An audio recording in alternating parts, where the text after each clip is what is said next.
Hello everyone, this is ज्योति। और आज का हमारा जो चैप्टर है वो एनसीईआरटी 10th बोर्ड्स का 4th चैप्टर है, जिसका नाम है क्वाड्रेटिक इक्वेशंस, जिसका हिंदी में नाम है द्विघातीय समीकरण।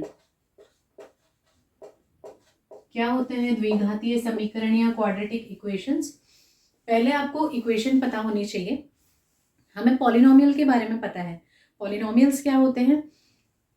पॉलिनोमियल की स्टैंडर्ड फॉर्म मैंने आपको अपने पिछले वीडियो में बताई है, जिसमें a0 x to the power n plus a1 x to the power n minus 1, इस तरीके से हम पार्ट्स को कम करते जाते हैं और लास्ट में an x to the power 0 तक वो चला जाता है। ठीक है, तो उसे हम पॉलिनोमियल कहते थे।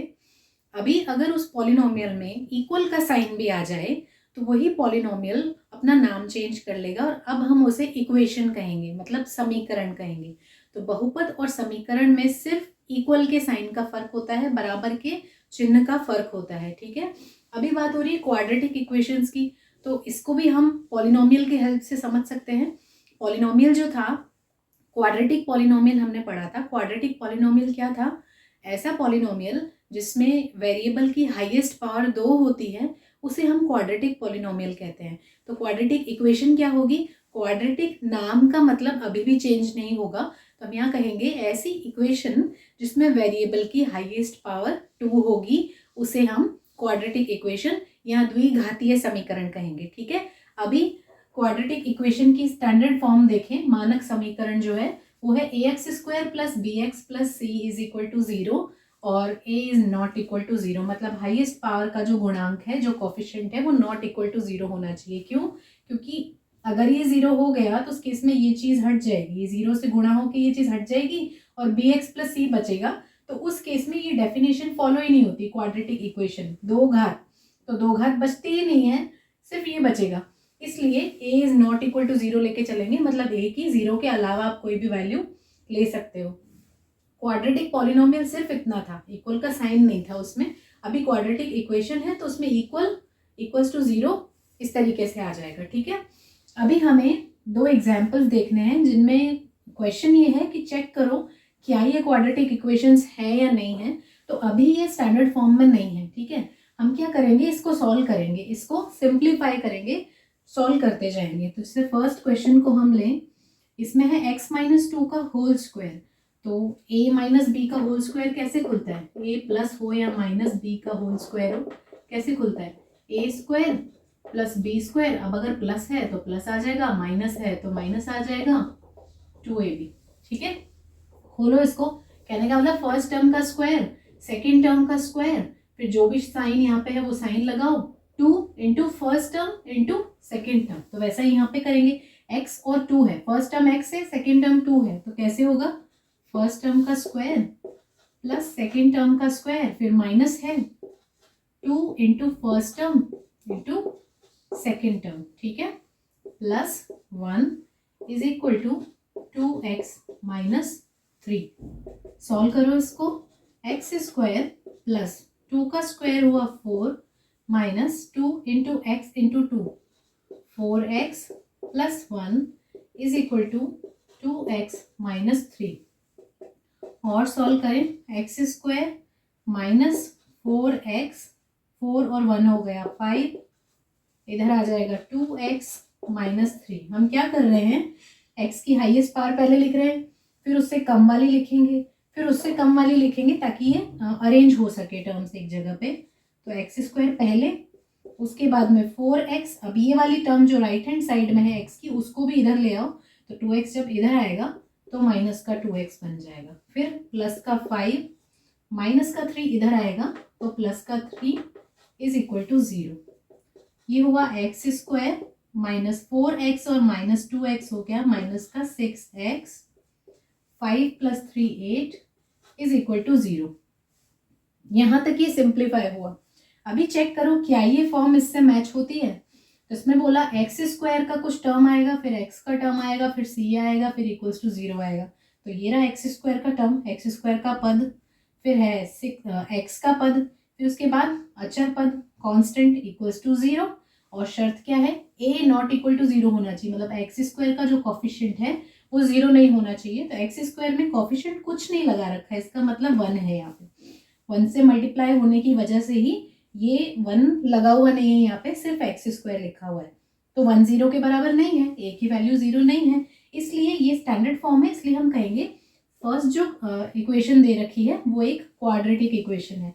सेकंड चेक करते हैं, सेकंड इक्वेशन जो है क्या ये क्वाड्रेटिक इक्वेशन है या नहीं है। तो इसमें कहा है x इंटू एक्स प्लस 2, तो x को इन दोनों से मल्टीप्लाई करें, तो x को x से मल्टीप्लाई करेंगे ये आएगा एक्स स्क्वायर प्लस x को 2 से मल्टीप्लाई करेंगे ये आया 2x is equal to x square minus 2।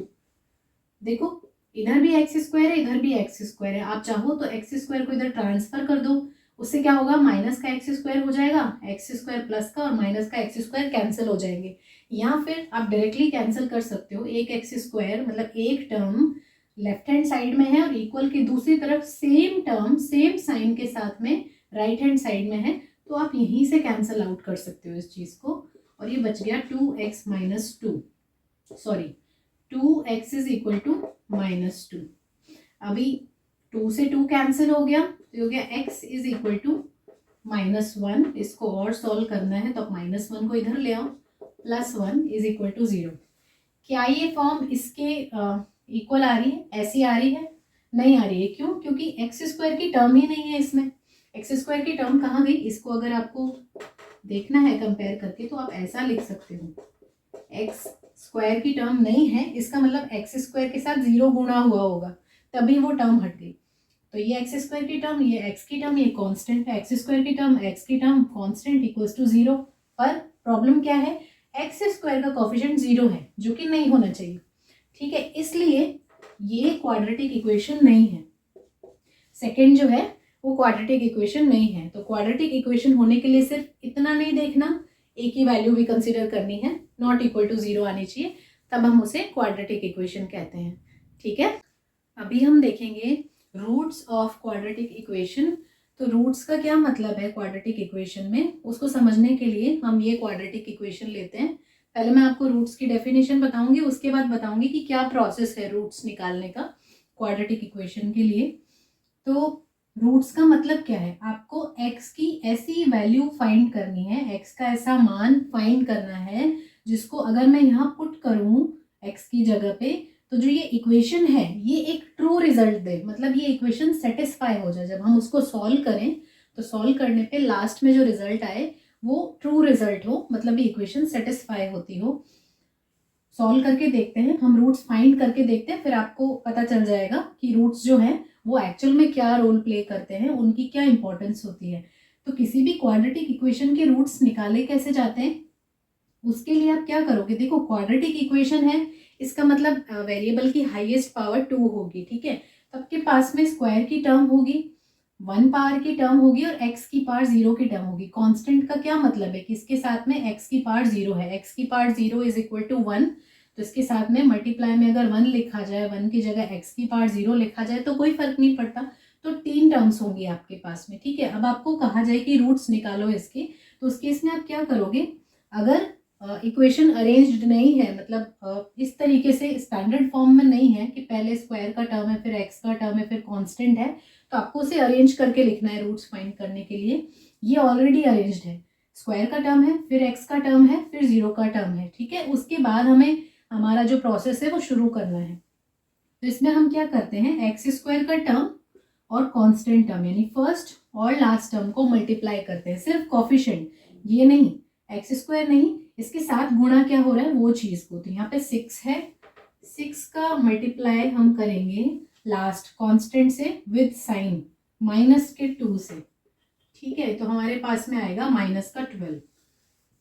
उसके बाद हम बीच वाली टर्म का कोफिशिएंट लेंगे, x की पावर 1 का कोफिशिएंट, तो कुछ नहीं है यहाँ पे, इसका मतलब 1 होगा और माइनस का साइन है तो माइनस का 1 हो गया, ठीक है। अभी आपको ऐसे 2 नंबर्स बताने हैं, ऐसे 2 नंबर्स सोचने हैं जिनकी जोड़ इस बीच वाले नंबर के कोफिशिएंट के बराबर हो, मतलब इसके बराबर हो, जिनको अगर जोड़ा जाए तो माइनस का 1 आए और गुणा करने पर माइनस का 12 आए, माइनस का 12 आए, ठीक है, तो आप जो नंबर्स हैं वो पॉजिटिव नेगेटिव भी बता सकते हैं, दोनों नंबर्स पॉजिटिव भी बता सकते हैं, दोनों नंबर्स नेगेटिव भी बता सकते हैं।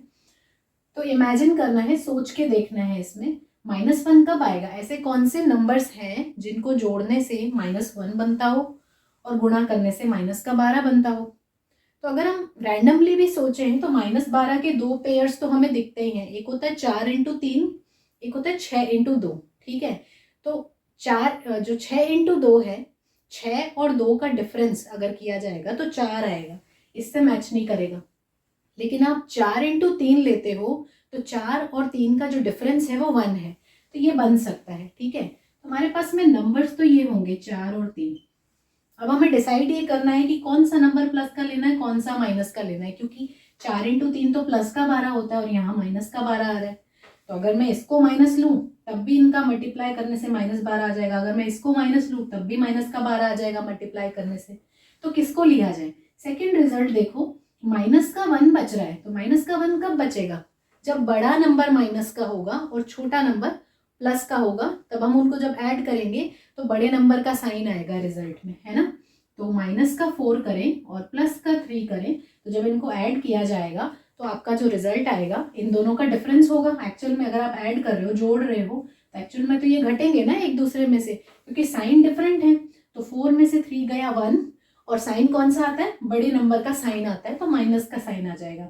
अभी देखो, -4 और +3 को जोड़ने से -1 आता है, और -4 और +3 को मल्टीप्लाई करने से -12 भी आता है। ठीक है, तो ये हमारे दो नंबर्स हैं। अब इन नंबर्स का यूज कहाँ करना है? इन नंबर्स को यहाँ रखेंगे हम। फर्स्ट टर्म जो है उसको एज इट इज रख देंगे। जो सेकेंड टर्म है उस सेकेंड टर्म की जगह पे एक्स का कोफिशिएंट है ना ये, तो एक्स के कोफिशिएंट की जगह पे हम रख देंगे -4 और +3। किस तरीके से? -4x + 3x। ठीक है, last term as it is equal to 0। देखो, अभी भी अगर आपको चेक करना हो, -4x और +3x, तो ये एक दूसरे में से अगर घटते हैं, सब्सट्रैक्ट होते हैं, तो जो रिजल्ट आएगा वो 1x होगा, और उसका साइन क्या होगा? माइनस का, यानी माइनस का x। मतलब मैंने किया कुछ नहीं है, माइनस के x को दूसरी फॉर्म में लिख दिया। अभी भी ये माइनस का x ही है, उसको बड़ा करके लिखा है, -4x + 3x। ठीक है, अब क्या करेंगे? दो के पेयर बनाएंगे, ये पेयर और ये पेयर। ठीक है, अब क्या करेंगे? इन दोनों में जो भी चीज कॉमन आ रही हो उसको कॉमन ले लेंगे। तो पहले नंबर्स में कॉमन देख लो, 6 और 4 में क्या कॉमन आएगा? 2। x² और x⁻1 में क्या कॉमन आएगा? छोटी पावर कॉमन आएगी, तो x⁻1 कॉमन आ जाएगा। अंदर क्या बचेगा? अगर आप कॉमन ले रहे हो, कॉमन लेने का क्या मतलब होता है कि आपको नंबर्स को कॉमन लिए गए नंबर से डिवाइड करना होता है, भाग देना होता है। तो 6x² में 2x का डिवाइड करोगे, करके देखो। 6x² में 2x का डिवाइड करें, तो पहले नंबर्स का डिवाइड देख लो। 6 को 2 से डिवाइड करेंगे 3 टाइम्स, और x⁻1 इधर x⁻2, तो एक पावर कट हो जाएगी और हमारा रिजल्ट आएगा 3x। तो वो 3x यहाँ लिख लो। ठीक है, माइनस, ये वाला माइनस। अभी 4x है नेक्स्ट टर्म, कॉमन हमने 2x लिया है, तो 4x से 2x को डिवाइड कर लो। तो अगर आप 4x को 2x से डिवाइड करते हो, नंबर्स का डिवीजन देखें तो 2 से 4 कितनी बार कट होगा? 2 टाइम्स। x से x कैंसिल हो जाएगा, तो रिजल्ट क्या आया? 2। तो वो हम यहाँ लिख देंगे। ठीक है, अब नेक्स्ट में देखो, 3x और 2 में क्या कॉमन है? तो नंबर्स में अगर कॉमन देखें तो 3 और 2 में कुछ कॉमन नहीं है, 1 कॉमन आ जाएगा। यहाँ पे x है, यहाँ पे x है ही नहीं, इसका मतलब इनमें कुछ भी कॉमन नहीं है। x⁻1 इधर x नहीं है, इसका मतलब x⁻0, तो छोटी पावर कॉमन आएगी ना, मतलब x⁻0 कॉमन आएगी। x⁻0 कितना होता है? वो भी 1 होता है, और 3 और 2 में भी 1 कॉमन आ रहा है, तो ऑल ओवर हमारे पास में 1 कॉमन आ रहा है। तो 1 के कॉमन लेने का कोई मतलब नहीं निकलता। जो चीज़ हमें कॉमन लेनी है उसका अंदर वाले नंबर्स में डिवाइड करना होता है। तो 3x को अगर 1 से डिवाइड करोगे तो आपका रिजल्ट 3x ही आएगा, और 2 को अगर डिवाइड करोगे तो आपका रिजल्ट 2 ही आएगा, इक्वल्स टू 0। ठीक है, अब क्या करेंगे? यहाँ तक आने के बाद अगर आपको चेक करना है कि आप सही चल रहे हो या नहीं, तो आप सिर्फ इतना देख लो कि ब्रैकेट के अंदर जो चीज़ आ रही है वो सेम आ रही है कि नहीं। अगर ये सेम है तो यहाँ तक का प्रोसेस आपका करेक्ट है, ठीक है। अब हम क्या करेंगे, ये पूरी एक टर्म है, मल्टीप्लाई होके ये पूरी एक टर्म है, ये पूरी एक टर्म है, इन दोनों में कॉमन देखेंगे तो इन दोनों में आपके पास हमेशा ब्रैकेट वाली चीज़ कॉमन आएगी, सेम आ रही है ना, तो इस चीज़ को कॉमन ले लो, ये बाहर आ जाएगी, अंदर क्या बचेगा, ये चीज को 3x माइनस 2 से अगर आप डिवाइड करोगे तो 3x माइनस 2 ऊपर है वो कट हो जाएगा, सिर्फ 2x बच जाएगा। फिर ये चीज को 3x माइनस 2 से डिवाइड करोगे तो 3x माइनस 2 तो कट हो जाएगा, सिर्फ 1 बच जाएगा, प्लस 1 इक्वल्स टू 0। अब क्या हुआ, दो टर्म्स हो गई, एक ये बीच में कोई साइन नहीं है यानी मल्टीप्लीकेशन, ये दूसरी टर्म इक्वल्स टू 0, ठीक है। तो दो, ये कोई दो नंबर्स होंगे, एक्स की जगह जब आप वैल्यू रखोगे तो ये कोई दो नंबर्स होंगे, दो नंबर्स का मल्टीप्लिकेशन 0 है। कब पॉसिबल है दो नंबर्स का मल्टीप्लिकेशन 0? दो नंबर्स का मल्टीप्लिकेशन 0 तभी हो सकता है जब उसमें से कम एक नंबर खुद 0 हो, ठीक है। तो उस केस में हम क्या करेंगे, या तो ये 0 है या ये 0 है, तभी इनका मल्टीप्लाई 0 बन सकता है, ठीक है। तो हम पहले इस नंबर को ले लेते हैं, 3x माइनस 2 को 0 लेके देखते हैं, ठीक है। अगर मैं इसको 0 लूँ तो x के लिए अगर इसको सॉल्व किया जाए तो पहले -2 उधर जाएगा, क्या करेंगे हम x को अकेला करेंगे, यहाँ पे लेफ्ट हैंड साइड में इक्वल के इस साइड में उसे अकेला करेंगे और उस साइड में वैल्यू निकालेंगे। तो 3x इधर ही रहने देते हैं, -2 को उधर ले गए, प्लस का 2, अब 3 को भी ले जाओ तो मल्टीप्लीकेशन से वो डिवाइड में जाएगा, तो ये x की एक वैल्यू आ गई हमारे पास में, ठीक है। सेकेंड वैल्यू देखें इसकी,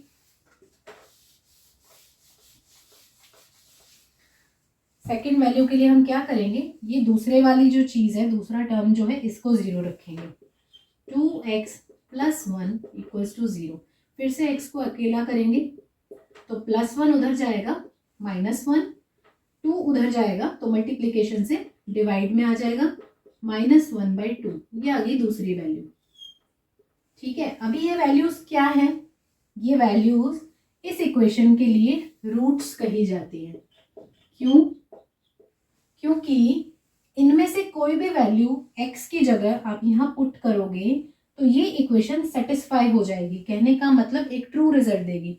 चेक करके देख लेते हैं, 2/3 इसमें पुट करके देखो, इस इक्वेशन में x की जगह पे, तो अगर आप पुट करते हो आपका आंसर यही आ गया रूट्स फाइंड करने का। मैं आपको सिर्फ बता रही हूँ रूट्स क्या होते हैं एक्चुअल में। x की जगह 2/3 इसमें पुट करके देखो, 6x² है तो ये x है स्क्वायर, -x, x की जगह रखा 2/3, 1 सेकेंड, फिर हमने माइनस का 2 रखा, इक्वल्स टू चल रहा है 0, ठीक है। सॉल्व करो इसको, 6, 2 का स्क्वायर हुआ 4, 3 का स्क्वायर हुआ 9, -2/3 -2 इक्वल्स टू 0, ठीक है। ये 3 की टेबल से कैंसिल हो रहा है, 3 टाइम्स, ये 2 टाइम्स, ठीक है। तो ऊपर क्या बना, 2 × 4 हो गया 8/3 -2/3 -2 इक्वल्स टू 0, ठीक है। ये 3 नंबर्स हैं, इसको अपॉन 1 लिख लेती हूँ। क्यों कर रही हूँ मैं ऐसा, क्योंकि मुझे एलसीएम लेना है, फ्रैक्शंस है ना, भिन्नात्मक संख्याएं हैं, सॉल्व करने के लिए हमें एलसीएम लेना पड़ेगा। तो इसका एलसीएम कितना आएगा, एलसीएम लेना सबको आता होगा, तो 3 इसका एलसीएम आएगा, ठीक है। अब हम क्या करेंगे, इसको सॉल्व करो, 3 में 3 का डिवाइड किया 1 टाइम, उस 1 को 8 से मल्टीप्लाई किया तो 8 आ जाएगा। फिर 3 का 3 में डिवाइड किया 1 टाइम, 1 को -2 से मल्टीप्लाई किया तो -2 आ गया। फिर 3 को 1 से डिवाइड किया तो 3 टाइम्स, 3 को -2 से मल्टीप्लाई किया तो -6। क्या कर रहे हैं हम, इस नंबर में इस नंबर का डिवाइड कर रहे हैं, जो भी नंबर हमारे पास में आ रहा है डिवाइड करने के बाद उसको ऊपर वाले नंबर से मल्टीप्लाई कर रहे हैं। तो जैसे 3 में 1 का डिवाइड किया तो 3 आया, वो 3 को ऊपर वाले नंबर से मल्टीप्लाई किया -2 से, तो 3 को अगर -2 से मल्टीप्लाई करोगे -6 आएगा, इक्वल्स टू 0, ठीक है। अभी देखो 8 माइनस का 2 और माइनस का 6 हो गया माइनस का 8 अपॉन 3 इक्वल्स टू 0। 8 माइनस 8 हो गया 0 बाय 3 इक्वल्स टू 0। 0 को किसी भी नंबर से डिवाइड किया जाए तो रिजल्ट में 0 ही आता है। ऐसे ही 0 को किसी नंबर से मल्टीप्लाई किया जाए तब भी रिजल्ट में 0 आता है। तो ये 0 इज इक्वल टू 0 आ रहा है, ये चीज ट्रू ही तो है। ये जो रिजल्ट है हाँ 0 इज इक्वल टू 0 होता है। इसलिए ये जो पॉइंट आया है 2/3 जिसकी वजह से ये ट्रू रिजल्ट आ रहा है हमारे पास में, वो इस इक्वेशन का रूट कहलाएगा। ऐसे ही अब जब -1/2 इसमें पुट करोगे तब भी आपके पास में ट्रू रिजल्ट आएगा। ऐसा ही उस पॉइंट को भी हम इस इक्वेशन के लिए रूट कहेंगे। तो रूट्स क्या होते हैं? रूट्स का मतलब है कि जब आप x की जगह पे वो वैल्यू पुट करो तो उस केस में आपका जो ये इक्वेशन है ये सेटिस्फाई होनी चाहिए, संतुष्ट होनी चाहिए। कहने का मतलब एक ट्रू रिजल्ट आना चाहिए जब आप उसको सॉल्व करो वैल्यू रखने के बाद। तो x की उस वैल्यू को इस इक्वेशन के लिए हम रूट कहते हैं, हिंदी में मूल कहते हैं, मूल। ठीक है। इस इक्वेशन को सॉल्व करने के, क्वाड्रेटिक इक्वेशन को सॉल्व करने के मतलब इसके रूट्स फाइंड करने के और भी तरीके हैं। ये जो मेथड है जो मैंने अभी किया है, इस मेथड का नाम है फैक्टराइजेशन मेथड। फैक्टराइजेशन या हिंदी में इसको हम कहेंगे गुणनखंड विधि। फैक्टराइजेशन मेथड या गुणनखंड विधि। क्यों कहा ऐसा? फैक्टर्स ही तो किए हैं, x के 2 फैक्टर्स किए हैं हमने, 4x और 3x। ठीक है। गुणनखंड किए हैं, 2 ऐसे टुकड़े बनाए हैं जिनका मल्टीप्लाई 12 होता है और एडिशन से बीच वाला टर्म आता है। ठीक है। तो ये एक मेथड है क्वाड्रेटिक इक्वेशन के रूट्स फाइंड करने का। और भी मेथड है इसके रूट्स फाइंड करने के, वो मेरे नेक्स्ट वीडियो में होंगे। अगर आपको मेरा वीडियो पसंद आया तो प्लीज़ इसे लाइक कीजिए, मेरे चैनल को सब्सक्राइब कीजिए ऐसे और वीडियोस देखने के लिए, और जिन्हें इस वीडियो की ज़रूरत है उनके साथ शेयर कीजिए। Thank you so much for watching.